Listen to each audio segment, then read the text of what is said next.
Hi there.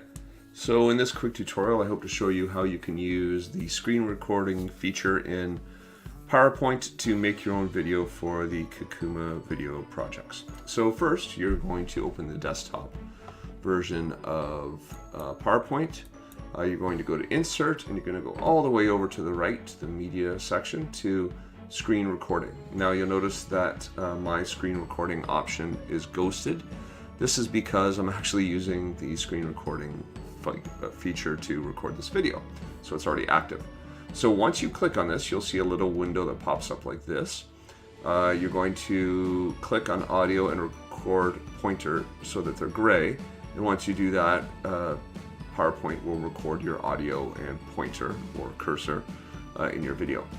You'll have to select your area. Now this is ghosted out again for me because I've already done this. But I would recommend actually selecting your screen here. So if you imagine you just follow my cursor and imagine you're clicking and dragging and holding that and dragging it down to about this bottom corner, I think you want to record that screen, and I'll explain why in a second. Once you have chosen your dimensions, you'll see a record button here that you'll press, and then what you'll see next is a countdown that'll start with this 3, 2, 1, and then the recording will start. You'll notice that you can stop the recording by using the Windows logo key plus Shift plus Q, or you can return to this menu at the top and pause and stop at will. And you note too that the timer is running here under the stop button to show me how long this video is. Okay, so you might remember that I mentioned that you want your selected area to probably be just the size of this one slide, and here's why. Right now I'm recording my whole screen, right? But if you record this section only, that allows you to use all the content on the side and to hide that content from the viewer, from the students, until you actually want to click on it and show them. So that's one of the advantages of using that approach. Just whatever the dimensions are of this slide in this window, just select that, and you can see there's a red dotted line where I did my selection. Select that, and that way you can hide your slides from the class. So speaking of your slides, what should be on those slides? Well, I would start probably in the opening moments with an image of yourself and your name. Just it's nice to have a name and a face to put to that voice. And if you think of your own relationship with students, we don't have the option for face-to-face interaction here, so connecting with the students in that way might help them identify with you just a little bit more. Following the introductory slides, you have several approaches you can use. One is to provide an overview of the lesson where you explain we're going to do step 1, then step 2, step 3, step 4, whatever those steps may be, so that the viewer knows what's coming. Another approach is to use the 3-part lesson plan, and this is one we're kind of recommending. It features 3 components: the minds on, the action, and the consolidation. The idea with the minds on is that it's quite short and quick, and it's based on the premise that we want to get students engaged in thinking about whatever this topic is. So it's a great place to make a real-world connection, to ask a question of the class that may get their brains working. Anything that will get them engaged about the topic will probably work. Next is the action section, where most of the work is done. So this is where you'll do most of the demonstration, most of the explanation, whatever that may be.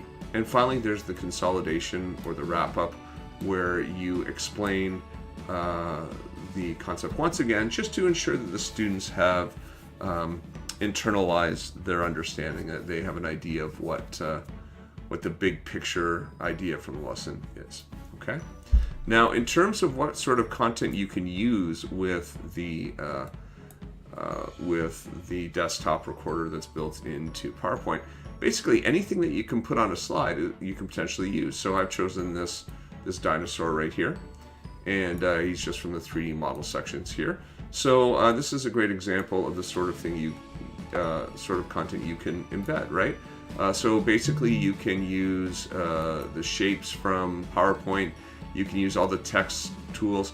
I would recommend certainly making sure that you have everything you need in advance in these slides so that you don't rely too much on creating stuff as you go.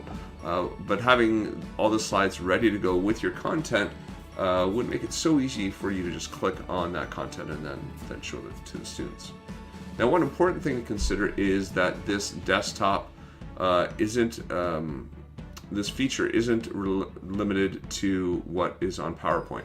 So for example, if I were to launch Excel, Excel would start, and I could actually use the desktop record feature from PowerPoint to record something in Excel. So what that means is, if your lesson relies on Excel or Word, something online, some other app, you can actually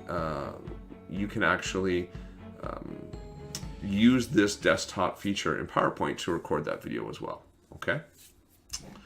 Okay, so now I have stopped my video, and you can see here that the video has been saved to the first slide that I left empty. And so now, in order to export this video, what we want to actually do is right-click on the video, and you can see you can actually adjust the video a little bit here if you want to.